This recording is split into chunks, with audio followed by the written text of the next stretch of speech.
ঈদের তৃতীয় দিনেও চলছে ঢাকার 2 সিটি কর্পোরেশনের বিশেষ পরিচ্ছন্নতা অভিযান।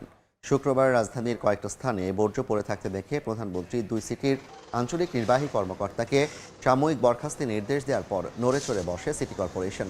পরিচ্ছন্নতা কর্মীরা জানান, দিনরাত বর্জ্য অপসারণের কাজ পুরোদমে চললেও ঈদের তৃতীয় দিনেও কিছু জায়গায় পশু কোরবানির পর আবারও নতুন করে ফেলা হচ্ছে বর্জ্য। তবে সাধারণ মানুষের মত, সিটি কর্পোরেশন তাদের উদ্যোগ সফলভাবেই সম্পন্ন করছে।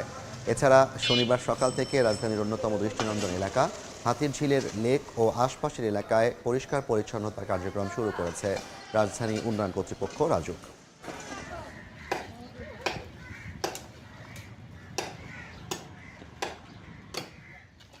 জীবাণুমুক্ত থাকার কন্ট্রোল হাতে রাখি বলেই আমরা নিশ্চিন্ত। স্যাভলন, জীবাণুমুক্ত প্রতিদিন।